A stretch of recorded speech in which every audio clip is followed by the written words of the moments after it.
हम हैं अमरनाथ आपके साथ लेकर आपकी रोज की यह कहानी, जिसमें दोपहर 1 बजे हम आपसे मिलते हैं और आपके साथ डिस्कस करते हैं सामान्य हिंदी की एक बेहतरीन सी श्रृंखला।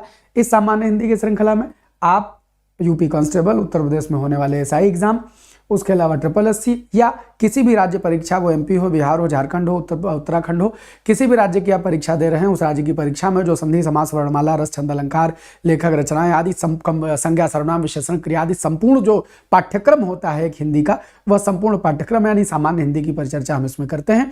तो यदि आप किसी भी एग्जाम को दे रहे हैं जिसमें हिंदी आने वाली है तो आपके लिए यह कक्षा उपयोगी होगी, मुफीद होगी।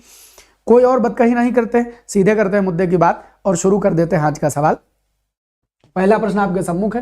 हाँ जी, एकदम पे देखो ना, वो क्या लिखा हुआ है, तो आप सबके कमेंट बस हमें विजिबल हो जाएं। ये कुछ और खुल गया भाई, हम लाइव हैं, दिखाई पड़ रहे हैं ना। गुड आफ्टरनून भैया, हमारे भरोसे है तो हम हिंदी पार करवा देंगे, हम हिंदी पार करवा देंगे, इसके लिए एकदम निश्चिंत रहिएगा। अगर आपने भरोसा कर लिया है तो फिर हम हैं आपके लिए। पहले प्रश्न का उत्तर, असल में हमारी आदत है लाइव पढ़ाने की। लाइव मतलब पढ़ाते तो सब जने लाइव हैं, लेकिन कमेंट का ध्यान नहीं रखते। हमारा मन करता है कि जब हम पढ़ाएं तो हमारा आपसे संवाद चलता रहे, इसलिए जब कमेंट हमको ये कन्फर्म हो जाते हैं, हम आश्वस्त हो जाते हैं कि हमको आपके कमेंट दिख रहे हैं, तो पढ़ाते हुए इधर सामने कमेंट देखा करते हैं और आपकी क्लास लिया करते हैं। इसमें हमको ज़्यादा आनंद आता है जी। हाँ, अब कंफर्म हो गया है कि आपके कमेंट हमको दिखने शुरू हो गए। चल, न्यून शब्द में कौन सी संधि है? तो बच्चा, एक बेसिक रूल है कि अगर आधे अक्षर के बाद या वारा लिखा हो, आधे अक्षर के बाद या वारा लिखा हो तो आंख मूंद के ठप्पा मारिए और क्या मानिए कि इसमें सदैव मानिएगा कि जो संधि है उस संधि को क्या कहेंगे?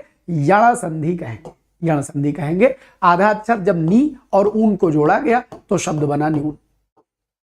नी और ऊन के जोड़ने से शब्द क्या बना है? शब्द बना है न्यून। तो इसे याद रखिएगा, कोई दुविधा नहीं रखनी है। स्वागत है आपका। ये जय हिंद बच्चा, जय हिंद, जय हिंद, जय हिंद, सभी का स्वागत है। और लेते हैं हमारे आज की बतकही में दूसरा सवाल। इनमें से अशुद्ध वर्तनी वाले शब्द का चयन करना है। जिसकी वर्तनी अशुद्ध है उसको चुन लीजिए। एक तरफ से आपके उत्तर की आकांक्षा अमरनाथ को। खूब खुश रहें भैया, खूब खुश रहें, खूब खुश रहिए, सभी का स्वागत। अच्छा, आज बोर्ड पे हाँ वो थोड़ा ब्लर सा है। असल में इसका जो कलर है वो लाइट ब्लू था। हाँ, तो वो लाइट ब्लू उतना विजिबल नहीं है। हाँ, लग तो ऐसा ही रहा है अधिकारी की आज 4K हो जाएगा। आप सबकी मोहब्बत है। ज्योत्सना, अहोरात्र, भास्कर, मिष्टान्न। तो भैया अशुद्ध वर्तनी खाली एक की है और वो है किसकी? भास्कर की। गलत लिखा है, ये गलत लिखा है। सही शब्द क्या होता है? भाह माने प्रकाश, और भाह कर जब बनाते हैं तो ये भास्कर बन जाता है, उजाला देने वाला, यानी सूर्य देवता, सूर्य देवता। और इसी भास्कर में हमने जोड़ दिया है हिंदी, और आपका ये चैनल तैयार हो गया है हिंदी भास्कर। तो भैया दुनिया में सब अक्षर गलत कर देना, अगर हमारे छात्र हो तो भास्कर कभी गलत न लिखना, क्योंकि इस चैनल का नाम ही हिंदी भास्कर है, ठीक है। तो देखिए, ज्योत्सना एकदम सही लिखा है। बहुत बहुत धन्यवाद भैया, हैंडसम बना दिया आप हमको, बहुत शुक्रिया। सुनो, ज्योत्सना क्या होता है? चांदनी को कहते हैं। अर्थ भी जानिए, खाली सही गलत करके आगे नहीं बढ़ जाना है। अहोरात्र क्या होता है? अहोरात्र दिन और रात, दिन रात को मिला करके अहोरात्र बनता है, अहोरात्र बनता है। तो अहोरात्र की एक और बात मन में आ रही है। अहोरात्र में समास कौन सा होगा? इसमें द्वंद्व समास होगा, यह भी याद कर लेना। अहोरात्र में समास द्वंद्व समास होगा। और यह मिष्टान्न एकदम सही लिखा है। आप कहेंगे अरे गुरुजी ऐसा कैसे? हम तो दुकान पे जाते हैं मिठाई खरीदने, वहां तो मिष्ठान लिखा रहता है, आप बता रहे मिष्टान्न होता है। हाँ, हम जो बताएं वो मान लो, मिष्ठान्न कोई शब्द नहीं होता, ये गलत है। मिष्ट माने मीठा, मिष्ट माने मीठा, और इसमें क्या जोड़ दीजिए? अन्न जोड़ दीजिए। तो ये शब्द क्या बन जाएगा, ये शब्द बन जाएगा मिष्टान्न। मिष्ट माने मीठा, अन्न माने अन्न, तो शब्द बन जाएगा मिष्टान्न।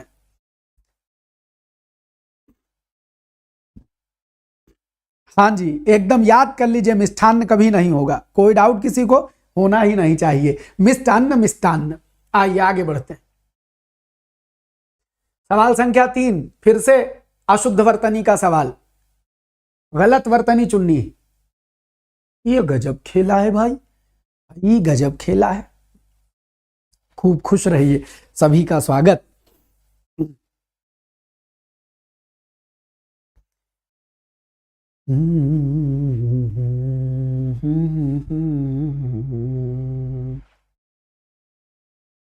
ये सब अलग अलग मोबाइल अलग अलग बता रहे हैं, गजब है यार। ये क्या पैक चल रहा है? नहीं,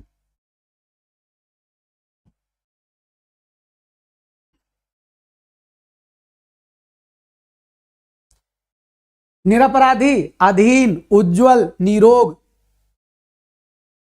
कौन सा? तो समझिए, इनमें से जो अशुद्ध वर्तनी वाला शब्द है वो अकेले निरपराधी है। अधीन एकदम सही होता है। ये बावरी दुनिया जो आधीन लिखती है, उस बावरी दुनिया से कहो कि आधीन कुछ नहीं होता है, एग्जिस्टे नहीं करता है भैया। बस यही चिंता दूर हो जाए, यही हम चाहते हैं। उज्जवल एकदम सही लिखा है। क्यों सही लिखा है गुरुजी? कुछ लोग तो उज्जवल भी लिखते हैं, तो उज्जवल ना, सही शब्द क्या होगा? उत धन ज्वल, तो शब्द क्या हो जाएगा? उज्ज्वल, उज्ज्वल। और निरोग नहीं होता है।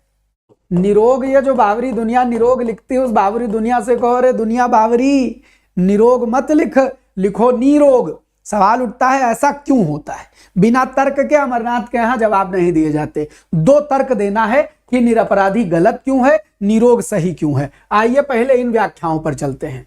तो सबसे पहले निरोग की बात कर लेते हैं बच्चा। निर और रस, निर और रव, और निर और रोग। आओ संधि करते हैं। जब निर रस को जोड़ते हो तो निरस लिखते हो कि नीरस? मास्टर साहब नीरस लिखते हैं। जब निर रव को जोड़ते हो तो नीरव लिखते हो कि नीरव? मास्टर साहब नीरव लिखते हैं। निरोग को लिखोगे तो निरोग लिखोगे कि निरोग? मास्टर साहब उसको तो निरोग लिखेंगे। क्यों निरोग लिखोगे? है? जब निर के बाद रा आवे, जब निर के बाद रा आवे तो क्या बनता है? नीर। तो निर रस नीरस, निर रव नीरव, निर रोग निरोग हो जाएगा। कोई डाउट? एनी रंच मात्र नहीं होना चाहिए। अब अनधिकारी, वो दूसरा वाला गलत क्यों है उसको देखिएगा। एक कलर ब्लू कर लेते, सुनो।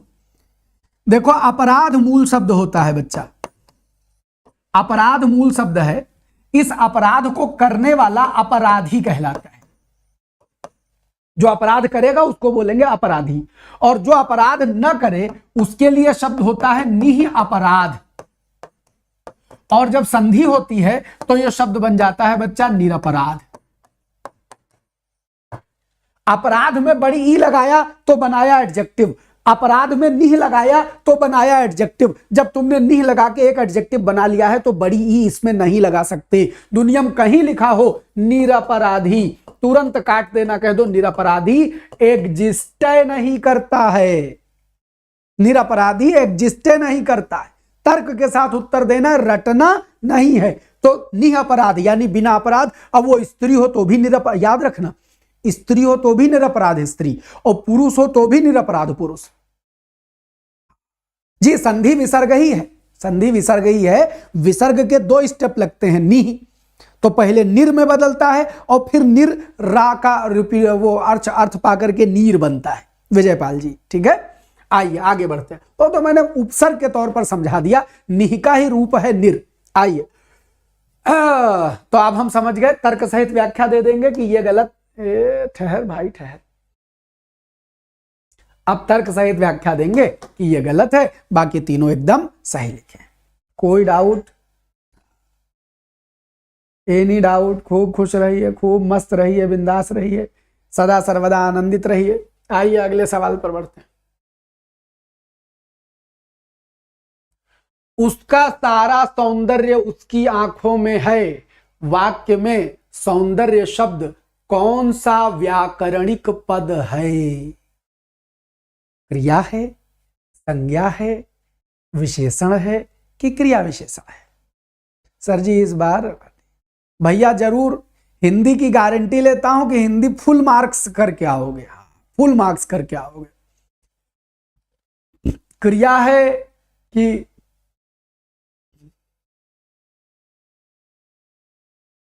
संज्ञा है कि विशेषण है? भाव समझना आ गया है? सुनो, क्रिया नहीं है, विशेषण भी नहीं है। विशेषण होता तो ये सुंदर लिखा होता। ये है संज्ञा। संज्ञा में सौंदर्य आएगा, और मजे की बात खाली सौंदर्य ही नहीं, अगर सुंदरता भी लिखा होता तो यह भी भाववाचक संज्ञा था। उसका सारा सौंदर्य उसकी आंखों में है। वाह वाह वाह, कोई खूबसूरत आंखें हैं हाँ जिनकी तारीफ में यह सेंटेंस लिखा गया है। तो आइए, सुंदर विशेषण होगा, सौंदर्य और सुंदरता संज्ञा, और संज्ञा में भी कौन सी संज्ञा? भाववाचक संज्ञा। भाववाचक संज्ञा। गुरुजी ये भाववाचक होता क्या है? बच्चा, जिस संज्ञा से तुमको किसी फीलिंग का नाम पता चले। फीलिंग माने भाव। जिस संज्ञा से तुमको किसी फीलिंग का नाम पता चले, जैसे सुंदरता क्या है? ये एक एहसास ही तो है। खूब खुश रहो बच्चा। सुंदरता क्या है? एक एहसास ही तो है।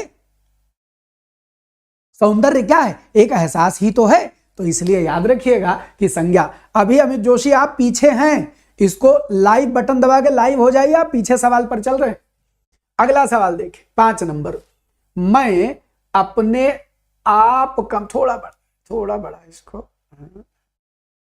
बस रुक। हाँ, मैं अपने आप काम कर लूंगा। वाक्य में जो रेखांकित शब्द है इसमें किस सर्वनाम का प्रयोग किया गया? मैं अपने आप काम कर लूंगा। कोई लाइट ऊपर चमक रही है क्या? सर जी आज आपकी पुरानी सीटेट की क्लास सेंड करी तो उन्होंने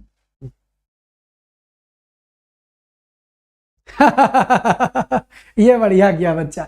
अच्छा, जो लोग सीटेट के छात्र हैं बच्चा, हमारी प्लेलिस्ट एक बार इस यूट्यूब चैनल पर जा करके हमारी प्लेलिस्ट देखिए। ये लाइट एक्स्ट्रा चल रही है इसीलिए चमक आ रही थी। हमारे YouTube पर जाके प्लेलिस्ट देख लीजिए। एक सीटेट का प्लेलिस्ट पड़ी हुई है, 4 क्लास है उसमें। पेपर देने जाने से पहले हिंदी के लिए सीटेट हिंदी देख लेना, उत्ते से हो जाएगा। उत्ते से सारा कंसेप्ट समझ में आ जाएगा। तो देख लीजिएगा, जो लोग सीटेट के हैं वो देख ले। इस समय लाइव क्लास नहीं ले पाएंगे सीटेट की, अब वो बाद में कभी जब कोई टीचिंग एग्जाम होगा तो उस पर विचार करेंगे, लेकिन अभी आप खाली वो प्लेलिस्ट सीटेट की जाके देख लीजिएगा, उत्ते से हो जाएगा। मैं अपने आप काम कर लूंगा, ये जो आप लिखा है बच्चा, ये निजवाचक सर्वनाम होता है। निजवाचक सर्वनाम होता है। आप निजवाचक होता है। निजवाचक आप, स्वयं, खुद, अपना, अपनी, ये जो भी शब्द होते हैं उनकी को निजवाचक सर्वनाम कहा जाता है। निजवाचक कहा जाता है, तो इसको याद रखिए, ये निजवाचक सर्वनाम है। पुरुषवाचक में होता है मैं, हम। संबंधवाचक में जो, सो। निश्चयवाचक में यह, वह आदि होते हैं, तो याद रखिए। अगले सवाल पर बढ़ते हैं, सवाल संख्या 6। इन शब्दों में कौन सा हिंदी शब्दकोश में पहले आएगा? ये अच्छा सवाल है। जिनको भी सीटेट देना है सबके लिए आप हमारी प्लेलिस्ट में जाइए। 4 क्लास सीटेट की आपको प्लेलिस्ट में दिखाई पड़ेंगी, वे 4 क्लास कर लीजिए, उतने से हिंदी का पूरा कंसेप्ट तैयार हो जाएगा। इन शब्दों में कौन सा हिंदी शब्दकोश में पहले आएगा? पहले शब्दकोश समझ रहे हो? हिंदी की भी डिक्शनरी होती है, डिक्शनरी में कौन पहले आएगा?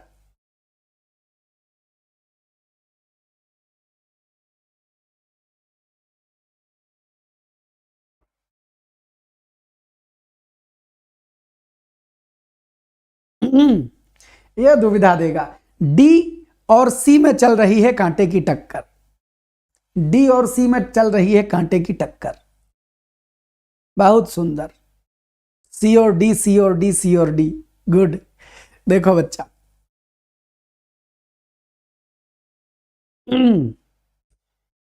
ये है आधा का, फिर आ रहा है आधा ला, और फिर है छोटी ई, यही तो है क्ली। ये है आधा का, आधा ला, और उस पर है ए। ये है आधा का, फिर है छोटी ई, फिर है शा। ये है आधा का, फिर है री से ऋषि की मात्रा, फिर है पा। अब हमारे बताने की जरूरत नहीं है। जैसे ही डिक्शनरी तुमको सर्च करना हो तो सबसे पहले वर्ण विच्छेद कर लेना, अक्षर अक्षर अलग कर लेना। काम में सब में सेम है। अब बताओ कौन पहले आएगा, ला पहले आएगा, ई पहले कि री पहले? मास्टर साहब छोटी ई पहले, ठप्पा मार दो सी। जब डिक्शनरी चेक करते हैं तो एक एक अक्षर के क्रम के हिसाब से चेक करते हैं। तो यह अक्षर का क्रम क्या बनेगा? आधा का तो सब में आएगा, लेकिन इसमें लाला आएगा, इसमें छोटी, इसमें री, तो छोटा बड़ा, छोटी बड़ी, छोटो बड़ो, री बाद में आएगा, छोटी पहले आएगा, फिर ए वाय ओ आओ, ये चलेगा। क्या समझ गए? सुंदरम। अगला सवाल, इनमें से किस शब्द में बहुव्रीहि समास है? किसमें है बहुव्रीहि समास? चंद्रशेखर, नवरत्न, दुमाता, विद्याभ्यास। तो विद्याभ्यास में विद्या का अभ्यास, दुमाता, ऐसे दुमातम हो सकता है, लेकिन जो प्रचलित शब्द है वो लिखा है तो हमेशा प्रचलित के साथ जाएंगे, कम प्रचलित के साथ नहीं जाएंगे। एकदम सही। चंद्रमा है शिखर पर जिनके, अर्थात भगवान भोलेनाथ शिव जी। चंद्रमा है शिखर पर जिनके, देखिएगा,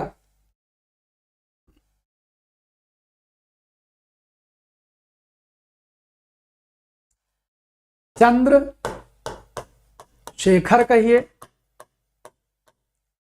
चंद्र चूड़ कहिए, चंद्र भाल कहिए,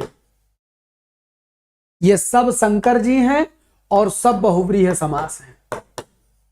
भाल माने माथा, चंद्रमा है जिनके भाल पर, चंद्रचूड़ मस्तक का हिस्सा जिस पर है चंद्रमा, चंद्रशेखर जिनके शिखर पर है चंद्रमा। तो बच्चा ये सब आपस में पर्यायवाची शंकर जी के बनाएंगे और सब में समास होगा जो वो बहुव्रीहि होगा।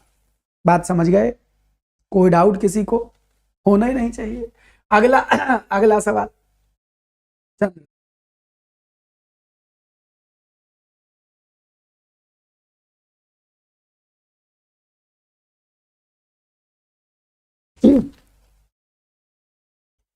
क्या लौट आए हम?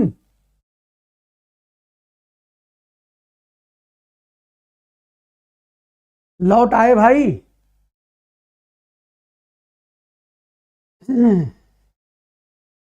हाँ हाँ, आ गए आ गए आ गए। Continue continue continue continue. बहुत धन्यवाद, बहुत धन्यवाद, बहुत धन्यवाद। आ गए आ गए।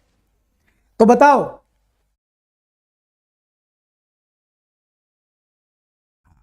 सुनो, बड़े बढ़िया बढ़िया शब्द हैं इसमें। पूजा आराधना में समास है, पूजा आराधना में समास है द्वंद्व। पीतांबर में समास है कर्मधारय, यहां पर कर्मधारय है। महाविद्यालय में भी कर्मधारय, और शास्त्र प्रवीण में है अधिकरण तत्पुरुष। अधिकरण तत्पु आधारो अधिकरणम, आधारो अधिकरणम। तो आधार शास्त्र में प्रवीण, यही एक दे रहा है। अच्छा, पीतांबर आपको कंफ्यूज करता है ना कि सर पीतांबर में क्या माने, कर्मधारय माने कि क्या माने, ये कंफ्यूजन बना रहता है। आइए हम कंफ्यूजन दूर कर देते हैं हमेशा के लिए। देखिए, पीतांबर शब्द है क्या वस्तुतः? पीतांबर का बेसिक मतलब होता है पीत और अंबर, ये दो शब्द हैं, पीत और अंबर। तो अर्थ पीत माने होता है पीला और अंबर माने होता है वस्त्र। मूल अर्थ इनका यही है। इनकी संधि करवाओ तो बनेगा पीतांबर। यह संधि इसमें दीर्घ है, इतने में किसी को कोई डाउट नहीं है। लेकिन सर जब यह समास में आता है तो कंफ्यूजन पैदा करता है। आपका कंफ्यूजन हमेशा के लिए दूर कर दे तो क्या है, आइए देखें। पीतांबर के दो मतलब हैं। अगर पीतांबर का अर्थ किसी वाक्य में पीला कपड़ा लिया जाए, अगर इसका अर्थ पीला कपड़ा लिया जाए तो यह पीला कपड़ा क्या बनाएगा, कर्मधारय बनाएगा, क्योंकि कर्मधारय में क्या होता है, एक विशेषण एक विशेष से होता है। लेकिन अगर इसका अर्थ यह लिया जाए कि पीला है कपड़ा जिनका, या पीला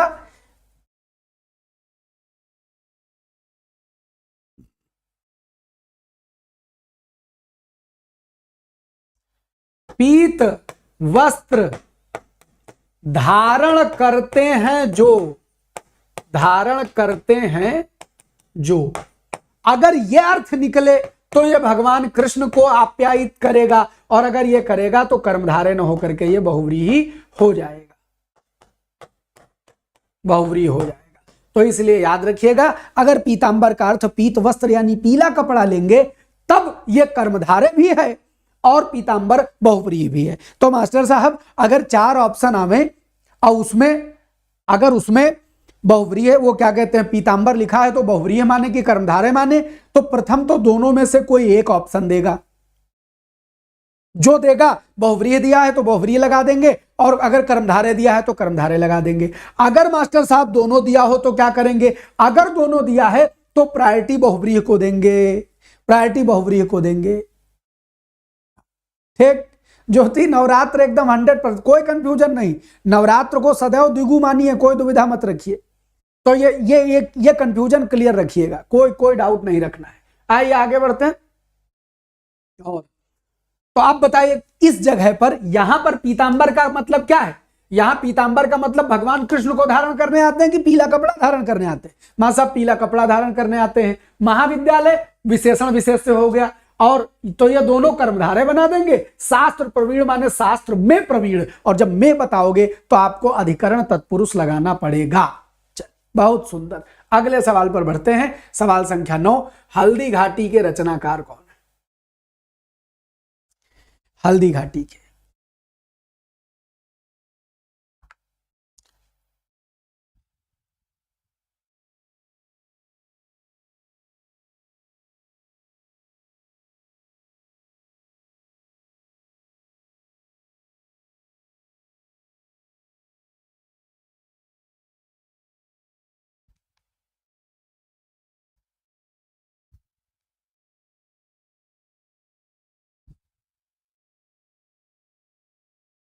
तो भैया एक का नाम है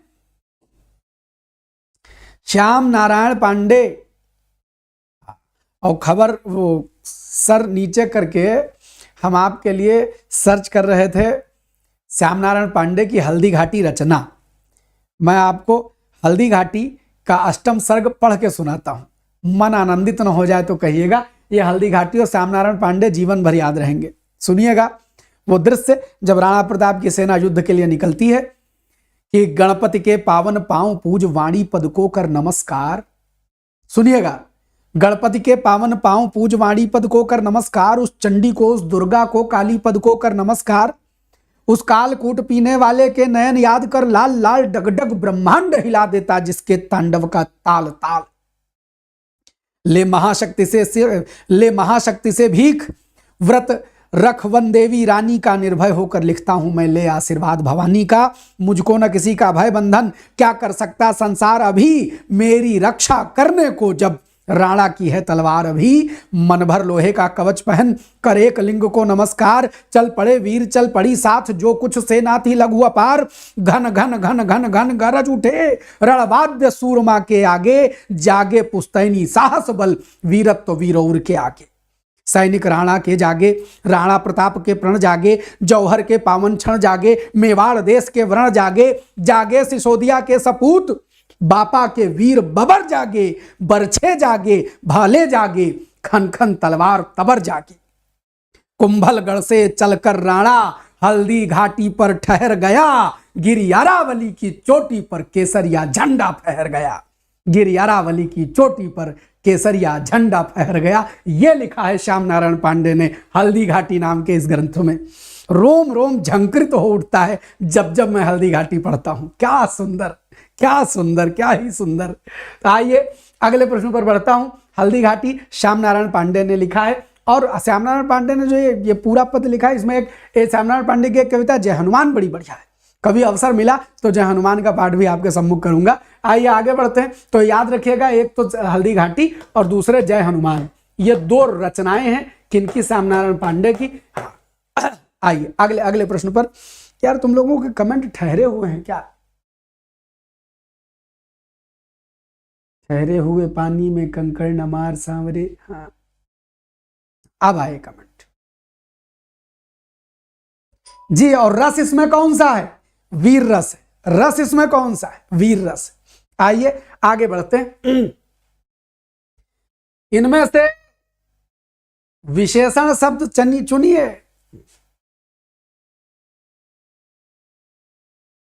विशेषण शब्द चुनिए।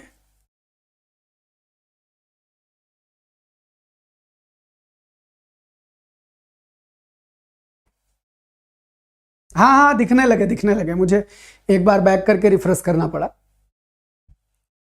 विशेषण जो विशेषता बतावे, तो भैया विशेषता भ्रम थोड़े बता रहा है, शिक्षा थोड़े ना। अच्छा देखो, आरो यारो में भी आता है, और ये विशेषण विशेष पहचान हर जगह पूछी जाती है। एक तरीका है, तरीका यह है कि आप जो शब्द को चेक करना है कि ये विशेषण है कि नहीं है, उसके लिए करिए क्या, आप उस शब्द के बगल में कोई संज्ञा रख के देखिए जो उससे जुड़ा हुआ हो। जैसे क्षम्य माने क्षमा योग्य, अर्थ क्या निकलता है? क्षमा योग्य। क्षम्य अपराध, तो मतलब ये किसी की विशेषता बताने को राजी है। अब फेन क्या विशेषण है? नहीं, फेनिल विशेषण हो सकता है, फेने से भरा हुआ। शिक्षा, शिक्षा विशेषण नहीं तो संज्ञा है। शिक्षा प्रद लिखा होता तो विशेषण हो जाता। भ्रम संज्ञा है, भ्रमित होता तो विशेषण हो जाता। तो बच्चा विशेषण ये नहीं है, ये संज्ञाएं हैं। अकेला क्षम्य है जो इसमें एडजेक्टिव की खूबी रखता है। सवाल संख्या 11, इनमें से विशेषण शब्द का चयन कीजिए। प्राण, कालिमा, मधुर, आकाश। सॉरी, मधुरता, आकाशीय, आकाश उल्टा बोल गए थे। बताइए।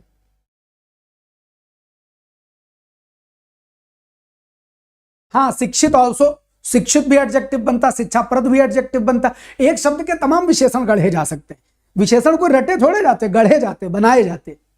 तो सुनिए, प्राण संज्ञा है। प्राण किसी की विशेषता बताएगा। किसी शब्द के पहले रखो प्राण और वो उसकी खासियत बतावे, नहीं बताएगा। कालिमा, गुरुजी काला लिखा होता तो हो जाता। कालिमा तो भाववाचक संज्ञा है। मधुरता, मधुर होता तो एडजेक्टिव हो जाता। मधुरता भाववाचक संज्ञा है। बात समझ गए? अरे बच्चा, ये सुनो, जब बादल देखो, शाइन होप, तुमको एक बात बताता हूं। अमरनाथ के असली छात्र होने का सुख जानते हो क्या है? जैसे बादल बरसता है, बादल बिल्कुल भेदभाव नहीं करता है, खूब बरसता है। जिसके पास कटोरी होती उसकी कटोरी भर जाती, जिसके पास बाल्टी होती उसकी बाल्टी भर जाती, और जिसके पास तालाब होता है उसका तालाब भर जाता है। हिंदी बरसती है। तुम अपनी पात्रता विकसित करो, तुम सबसे आगे होगे। पात्रता विकसित करनी है। ये मत सोचना कि नहीं ये ज्यादा जान लेंगे, ये कम जान लेंगे। हम बचा के कुछ रख ही नहीं पाते, इसीलिए हम ये हैं। हाँ, तो मैं आपसे कहता हूं कि कुछ बचा के रखने की जरूरत नहीं, सब सबका है। तुम अपनी पात्रता बढ़ा लो। जितनी हिंदी हमको आती इतनी तुमको आएगी, बस पात्रता बढ़ा लो, पात्रता। और सुनो, खेल होता है 5 या 7 नंबर का। जिनकी पात्रता बढ़ी है वही 5-7 नंबर लीड करेंगे, बाकी तो सब अटक अटक के रह जाएंगे। तो अपनी पात्रता विकसित कीजिए। हम जो दे रहे हैं उसको ग्रहण करना शुरू करिए। ये मत सोचिए पड़ोसी क्या जान जाएगा, हम कितना जान रहे हैं, बस इतना देखिए। अगला सवाल है, लड़के ने पुस्तक पढ़ी है, इसमें कौन सा वाक्य में काल कौन सा है? बताइए।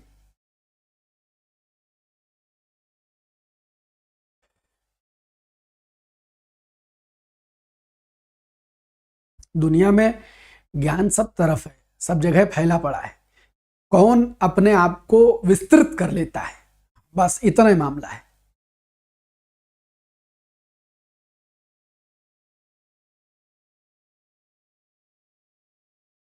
लड़के ने पुस्तक पढ़ी है, सामान्य वर्तमान, संदिग्ध वर्तमान, पूर्ण वर्तमान, संभाव्य वर्तमान। तो लड़के ने पुस्तक पढ़ी है बच्चा, इसमें है पूर्ण वर्तमान, वर्क हैज बीन कंप्लीटेड,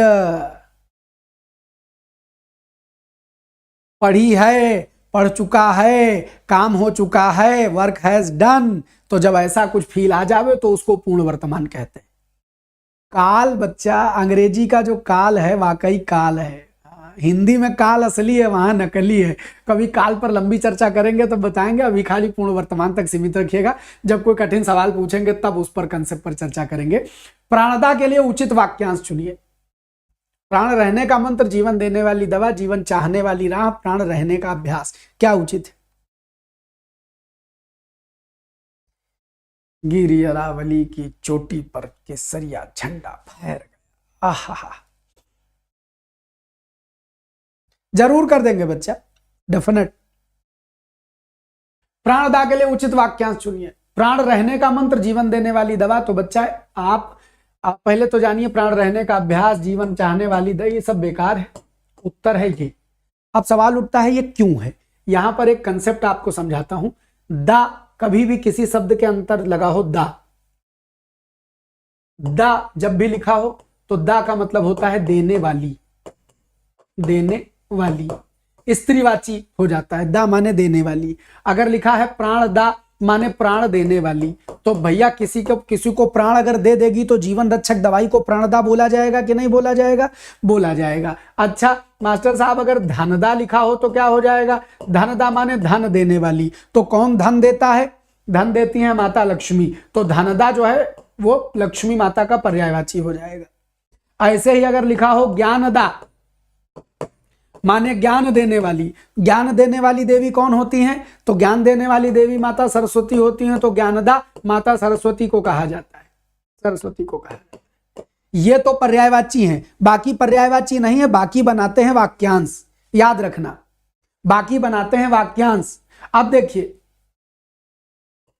जैसे क्षणदा, ये भी एक पर्यायवाची है। क्षणदा, क्षण देने वाली, सुकून के पल देने वाली आपको कौन है? रात है। तो क्षणदा रात को बोलते हैं। आपके जीवन में आपके लिए क्षण नहीं है, आंख खुलती है, आप दूसरों के लिए या अन्यों के लिए जीना शुरू करते हैं। अपने शरीर के लिए व्यक्ति खाली सोते समय उसको आराम देता है, आदि आदि करता है। तो आपको जो आपके क्षण मिलते हैं वो एकांत रात्रि दे सकती है, इसलिए रात्रि को क्षणदा कहा जाता है। क्षण देने वाली रात, प्राण देने वाली कोई दवाई, ज्ञान देने वाली माता सरस्वती, धन देने वाली लक्ष्मी। इसके अलावा याद रखना, ये तो 3 पर्यायवाची बन गए। इसके अलावा अगर दा लिखा हो तो बस लिखा है शुभदा, तो वह स्त्री जो शुभ दे, शुभत्व दे, शुभत्व दे, जो अच्छा दे, जो कल्याण दे, ऐसी स्त्री को शुभदा कहते हैं। ठीक है, तो अगर ऐसा कोई शब्द मिले तो दा माने देने वाली, ये भाव रखिएगा। और ये 3 पर्यायवाची आप अतिरिक्त याद रखिएगा।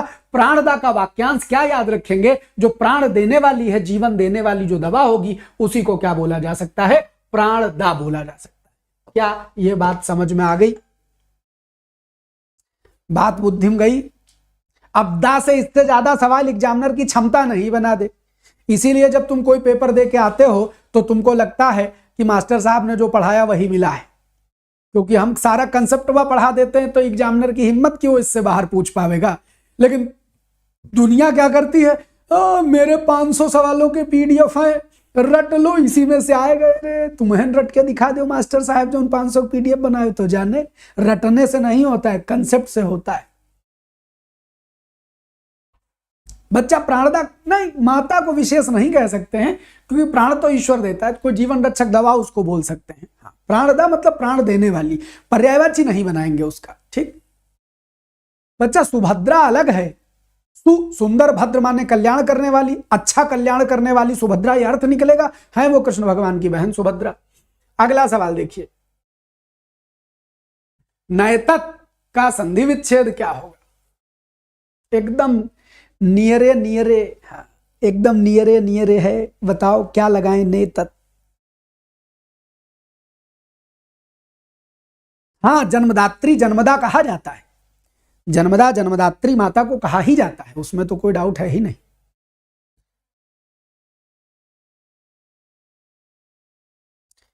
नहीं तत्, ए बी, ए बी। सुनो, डी तो नितांत गलत है, सी तो नितांत गलत है, इसका तो कोनो मतलब ही नहीं है। ये होगा नहीं तत्। संधि बताओ इसमें कौन सी है, कमेंट करके। विच संधि? तो इसमें है जैसे ही आय की मात्रा देखना या औ की मात्रा देखना तो दिल तुम्हारा वृद्धि वृद्धि बोले। ये वाली मात्रा वृद्धि संधि में ही होती है, इसके अलावा जहां होगी वहां वृद्धि संधि न हो तो चेक करना पड़ेगा। अदरवाइज संधि पहचान आवे, खूब खुश रहो, संधि पहचान आवे और उसमें आय की मात्रा लिखी हो, औ की मात्रा लिखी हो, तो दिल में पहला ख्याल वृद्धि का आना चाहिए। और जब ये ख्याल आ जाए तो उसके बाद उसको तोड़ के देख ले, हाँ जी टूट रहा है, नए तत् नए तत्, तो संधि वृद्धि हो जाएगी।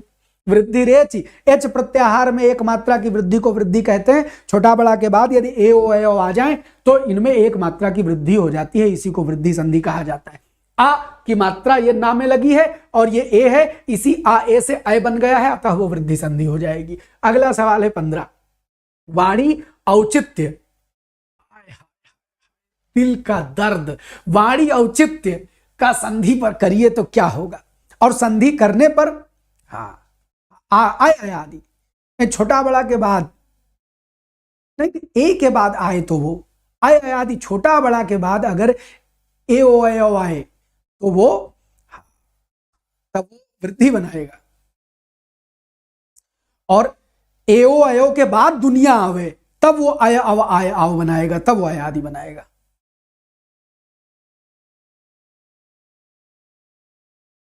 संधि कमेंट करके बताओ इसमें संधि कौन सी हुई है, विच्छेद तो कर लोगे? हाँ बहुत सुंदर। देखो बड़ी ई और औ, नियम कहता है यदि ई उरी के बाद कोई भिन्न स्वर आवे तो यण संधि होगी। और यण करने का तरीका क्या होता है? जिस अक्षर पर मात्रा लगी है उस अक्षर को करेंगे आधा। जितने लोगों ने संधि ना पढ़ी हो, हमारी इस यूट्यूब ओपन करिए हिंदी भास्कर का चैनल, उसमें जाइए प्लेलिस्ट में दिखेगी एक संधि की प्लेलिस्ट, तीनों संधि हैं, स्वर व्यंजन विसर्ग। पढ़ लो, जीवन सुधर जाए, हिंदी सुधर जाएगी। स्वर व्यंजन विसर्ग तीनों संधि देख डालो, डिटेल से पढ़ाई है। देखिए तो वाणी औचित्य, तो जिस शब्द पर मात्रा लगी है ई की उस अक्षर को करेंगे आधा, ये हो गया आधा। और ई और भिन्न स्वर मिलके बना देगा या, और ये औ की मात्रा यौ पर चढ़ जाएगी तो शब्द बनेगा वाणी औचित्य। माने क्या है? आपकी वाणी का औचित्य, आपके बोलने का औचित्य क्या है, इसको बोलते हैं वाणी औचित्य। कोई डाउट जी? होना नहीं चाहिए। आइए सवाल संख्या 16, आज सवेरे अनअकैडमिक प्लस क्लास में पढ़ाया है। इनमें से कौन सा सच्छास्त्र का संधि विच्छेद है? संधि विच्छेद सच्छास्त्र का जी इसी चैनल पर है, इसी चैनल पर। एक देखो, किसी का भी यूट्यूब जब देखा करे तो खाली उस क्लास से मतलब ना रखा करें। अगर आपको लगा कि मास्टर ठीक पढ़ा रहा है तो क्या करिए, आप उस यूट्यूब चैनल के लिंक को क्लिक करिए तो पूरा प्रोफाइल सामने खुलेगी। प्रोफाइल खुलेगी तो उसमें आपको क्या दिखाई पड़ेगा? एक तो दिखाई पड़ेगा कि मास्टर साहब की लाइव क्लास कौन सी चलती हैं, इसमें रिकॉर्डेड वीडियो कितने पड़े हैं, प्लेलिस्ट कौन सी हैं, इनके शॉर्ट कौन कौन से हैं, और इनकी यूट्यूब की वॉल पर क्या क्या लिखा है, यूट्यूब की वॉल पर क्या क्या लिखा है। तो रोज रोज हम उस पर कुछ ना कुछ बढ़िया कोटेशन, कोई सवाल जवाब डालते रहते हैं। तो मतलब एक क्लासरूम जैसा माहौल यूट्यूब देने लगेगा आपको, अगर आप ये ध्यान देंगे तो। इनमें से सच्छास्त्र का संधि विच्छेद है सतशास्त्र। सत माने अच्छा, शास्त्र माने शास्त्र, तो सतशास्त्र शब्द बना देता है सच्छास्त्र। अच्छे शास्त्र, अच्छी किताबों को सच्छास्त्र कहा जाता है। बात समझ गए? ता या दा के बाद यदि तालव्य आए तो आधा चाओ छा, अच्छा, ये बन जाता है। यही है संधि का बेसिक रूल। सवाल संख्या 16, निम्नलिखित में से बच्चा आई एम प्रिपेयरिंग, मान के चलिए कि 21 तारीख से, आज तो इधर हाँ तब तक मामला तैयार कर लेंगे। जो आपकी वो सिपाही की घटना चक्र का सार आया है वो पूरा पूरा यही सॉल्व करवा देंगे, यही दोपहर 1 बजे। और आरओ का जो कंप्लीट बुक का सोल्यूशन है वो रात 9:15 बजे करवा देंगे। ये शेड्यूल हम बना रहे हैं, जल्दी ही सब सारा शेड्यूल बना के फिक्स कर देंगे और निरंतर क्लास फिर चलेगी बिना बाधा। पूरा पूरा करवा देंगे प्रीवियस ईयर पेपर, ये समझ लो पूरी क्लास हो जाएगी। इनमें से कौन सा शब्द हिंदी शब्दकोश में सबसे बाद में आएगा? सबसे बाद लिखा है, तोड़ दें।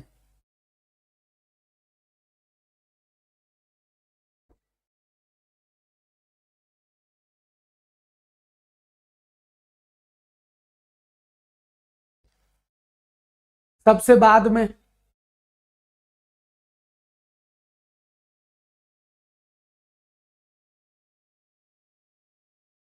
सबसे बाद में डी वी। ये सवाल आया है जबरदस्त। कुलजीत कौर तुम बहुत पीछे हो बच्चा, वो दबाओ, लाइव बटन दबाओ, लाइव में आओ। गजबम। सुनो, अब देखो खुद ही डिसाइड करो। ये है आधा का शा ण, ये है आधा गा री हा, ये है आधा गा आधा रा बड़ी ई, और वा पर बड़ा की मात्रा। ये है आधा गा आधा रा बड़ी ई, फिर पेट चिरा सा, फिर आधा माँ और आगे आ। अब बताओ सबसे बाद में कौन आएगा? नंबर 1 पर तो ये आ जाएगा, नंबर 1 पर तो ये आ जाएगा। उसके बाद गा के बाद री आ गया तो नंबर 2 पर तो ये आ जाएगा। उसके बाद गा के बाद रा, गा के बाद ये ग्री तक तो सब सेम है। अब बताओ शा पहले आएगा कि वा पहले आएगा? तो या रा ला वा, उसके बाद आता है शा शा सा हा। तो बच्चा ये पहले आ जाएगा 3 नंबर पर, तो उत्तर क्या हो जाएगा? सबसे बाद में ग्रीष्म आएगा। This is the way to understand how to क्या कहते हैं ओपन डिक्शनरी, हिंदी डिक्शनरी। ऐसे हिंदी डिक्शनरी होती है, इसको खोलोगे, जिस पैटर्न में समझा रहा हूं इसी पैटर्न में सब आपको डिक्शनरी में मिलेगा, सब इसी पैटर्न में मिलेगा। तो याद रखिएगा इस पैटर्न में डिक्शनरी चलती। कोई डाउट? एनी डाउटम? नहीं, होना ही नहीं चाहिए। अगला सवाल देखिए, सवाल संख्या 18। निम्नलिखित वाक्यों में से कौन सा अशुद्ध है? थोड़ा छोटा कर देते हैं। रुक जा, एक बार झटका दे तो 4 झटका मारा था। अशुद्ध, गलत चुनिए, गलत। शादी का कार्यक्रम 10 दिनों तक चलता रहा। दुर्जन लोगों को सुधारना कठिन है। जब जातिवाद पनपता है तो वह किसी दूसरी जाति के खिलाफ ही पनपता है। महाभारत हिंदुओं का एक प्रमुख काव्य ग्रंथ है, बहुत सुंदर। गलत का चयन करिए बच्चा। ये पैटर्न आता है, वर्ण विच्छेद का एक सवाल पक्का समझिए। तो सुनो, इसमें कोई गलती नहीं है, इसमें भी कोई गलती नहीं है, और इसमें भी कोई गलती नहीं है। सबसे बड़ी गलती क्या है? जब जन लिखा है तो लोग नहीं लगाओगे। ना कभी सज्जन के साथ लोग लगाना, ना कभी दुर्जन के साथ लोग लगाना। दुह माने खराब, जन माने लोग, दुर्जन माने खराब लोग। सज्जन माने सत माने अच्छे, जन माने लोग, सज्जन माने अच्छे लोग। तो जब दुर्जन या सज्जन लिख दोगे तो उसके बगल में लोग नहीं लगा सकते। बस इतना अगर याद रखोगे तो वाक्य शुद्धि का एक कंसेप्ट सदैव तुम्हारा पक्का रहेगा। ठीक। आशु कैसे गलत है? कैसे? शादी का कार्यक्रम 10 दिनों तक चलता रहा, इसमें क्या गड़बड़ है? ठीक है, चलिए आइए सवाल संख्या 18 हो गया। 19 नंबर बताइए, इनमें से कौन सा वाक्य अशुद्ध है? इस लड़के ने कोई काम ठीक से नहीं किया। जरूरत से ज्यादा खर्च करना दरिद्रता को निमंत्रण देने जैसा है। रविवार को हम चर्च को जाते हैं। श्री राम और रावण के बीच घोर युद्ध हुआ। जो गलत है उसको चुनिए।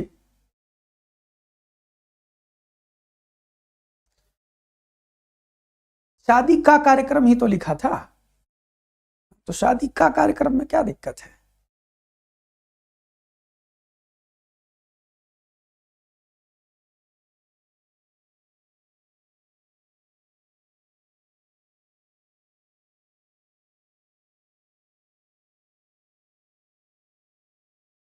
शादी का कार्यक्रम सही तो है, देख लिया हमने।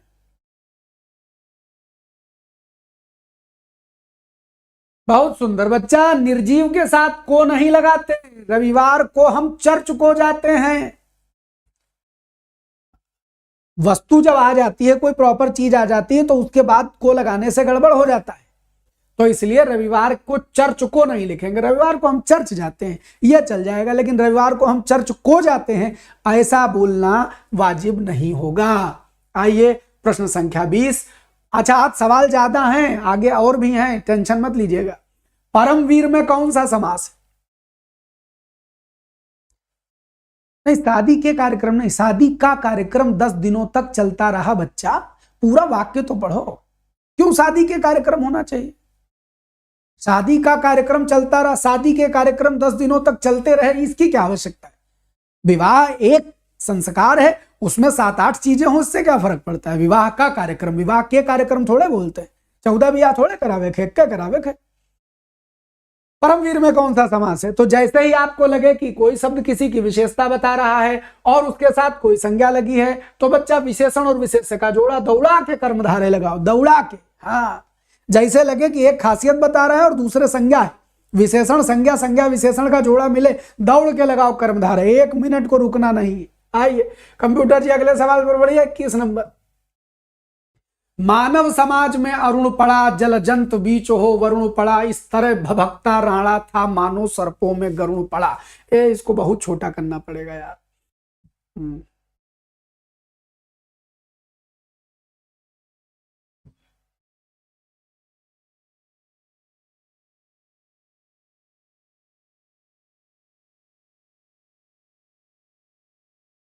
ले अब ठीक, और क्या जान लीजिएगा।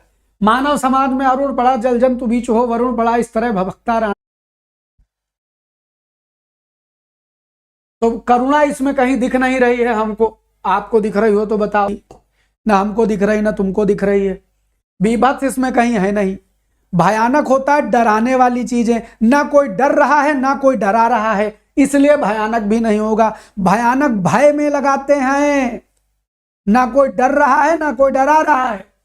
बस इस तरह भभकता राणा था लिखा हुआ है, बस क्रोध बताया गया या वीरता बताई गई, साहस बताया गया। तो साहस बताया जाएगा तो फिर अकेले बचा वीर। दिए गए 4 ऑप्शन में से अगर किसी को चुनना पड़े तो वीर के सिवा किसी को नहीं चुनेंगे।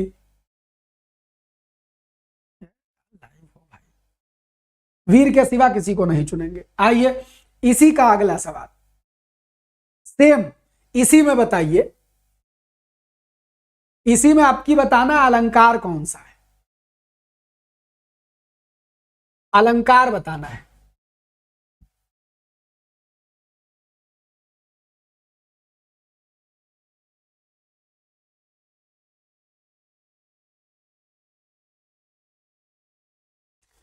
अलंकार बताना है।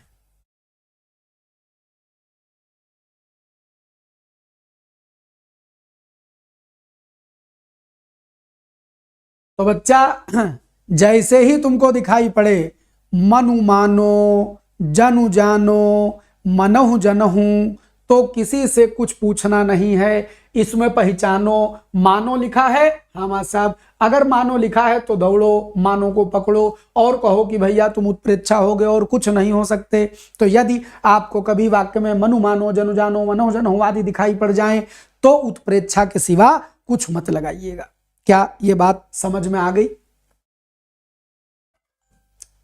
ऐसे ही हिंदी की रस चर्चा आनंद लेने के लिए हमारे साथ रोज जुड़ जाया करें और आपको हम धीरे धीरे ऐसे हिंदी में निष्णात बना देंगे, आनंददायी बना देंगे। आपका पढ़ना भी बेहतर होता रहेगा, हमारा पढ़ाना भी बेहतर होता रहेगा। आपसे निवेदन करता हूं, यह चैनल हिंदी भास्कर, यदि आपने अभी तक लाइक ना किया हो तो लाइक कर दीजिएगा। और एक निवेदन, जब हमारी क्लास हो जाया करे, तो जैसे आपने लाइव में कमेंट किया, आप चले गए, कभी आप इस चैनल को ओपन करें तो इसमें किसी भी कमेंट में जाकर के किसी क्लास का आफ्टर द क्लास कमेंट जरूर कर दिया कीजिए, वो आपके फीडबैक की तरह उसमें पड़ा रहता है। लोग लाइव कमेंट्स नहीं देखते हैं, बट आपके जो ऑफलाइन है वो कमेंट देखते हैं। तो जब क्लास हो जाया करे उसके बाद अवसर निकालें कभी, या क्लास जैसे इंड हम करेंगे उसके बाद जाइए और अपने फीडबैक के तौर पर इस क्लास में कमेंट कर दिया कीजिए। ये निवेदन करता हूँ। आप अपने मन की भाव जब लिखते हैं कमेंट में तो हमको पढ़ के अच्छा लगता है, हम सब कमेंट पढ़ते हैं, हाँ कमेंट पढ़ते हैं।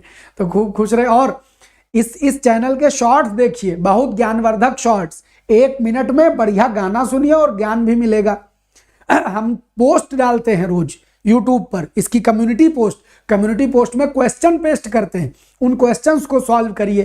तो ये एक्टिविटी आपकी बनी रहेगी कि आप 5 मिनट को खोलेंगे जब यूट्यूब, तो आपको इसमें कुछ ज्ञान वाली बात मिलेगी, बिना ज्ञान वाली कोई बात नहीं मिलेगी। तो खूब खुश रहें, मस्त रहें, बिंदास रहें, सदा सर्वदा आनंदित रहें, ईश्वर से यही प्रार्थना है। और अगर आप हमारे टेलीग्राम ग्रुप में ना जुड़े हो तो टेलीग्राम में जुड़ जाइए। इसमें टेलीग्राम का लिंक हमारा, अच्छा नहीं पड़ा है, चलो अगली वाले में डलवा देते हैं। नहीं है। अगर आप इसको ओपन करेंगे, इसको जैसे जब इसके डिस्क्रिप्शन में जाएंगे तो डिस्क्रिप्शन में आपको टेलीग्राम का लिंक मिल जाएगा। तो डिस्क्रिप्शन में जाइए या रुके रहिए, जो लोग नहीं जुड़े उनको हम टेलीग्राम का लिंक दिए जाते हैं। 1 सेकंड रुकिएगा, टेलीग्राम का लिंक हम आपको 1 सेकंड में दिए देते हैं। जो लोग टेलीग्राम से नहीं जुड़े हैं वो टेलीग्राम से जुड़ जाए।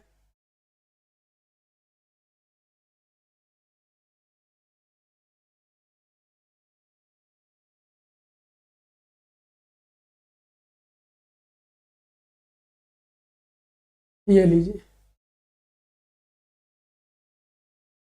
अच्छा, पोल तो मुश्किल है बना पाना और पोल बनाने में बड़ा झाम है, तो आप ज्ञान का आनंद लीजिए। झाम का करा जाए हम लोग मिलके।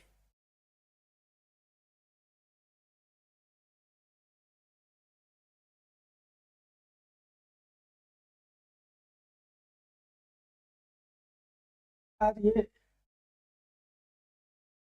भैया विजयपाल जी, ऐसा ही लेवल है, इसमें लेवल का बंटवारा नहीं है, ये हल्का थोड़े ना है।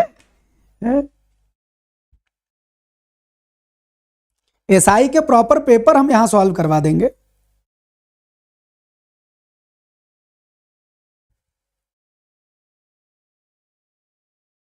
बस मैं आपको लिंक डाल दे रहा हूं, बाकी कोई डाउट्स आउट हो तो आप कह दीजिए, तब तक हम आपका डाउट देख लेते हैं।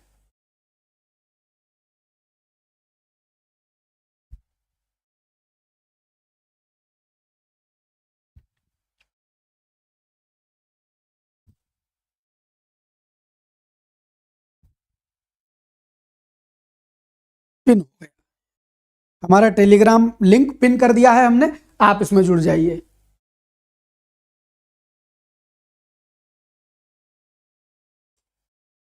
विक्की बॉस, अगर तुम ये जो हम पढ़ा रहे हैं ये नियमित करते रहोगे तो सारे टॉपिक ऑटोमेटिक कवर हो जाएंगे। करा हम टॉपिक वाइज भी देंगे, हमने बीच में बताया है, वो हम करा देंगे। लेकिन अगर आप ये जो अभ्यास हम करवाते हैं यही कंसेप्ट पढ़ो, बाकी ये सब टॉपिक वाइज और ये आप जिस तरह हम जो ढंग पढ़ावें अगर उस ढंग से पढ़ते रहो तो पूरा मजा आ जाएगा। तो बस आइए, आनंद से ज्ञान ग्रहण करिए, मिलेगा। चलिए, खूब खुश रहिए, मस्त रहिए, बिंदास रहिए, सदा सर्वदा आनंदित रहिए। इसी शुभकामना के साथ आज के एपिसोड में इतना ही। Bye bye, bye bye.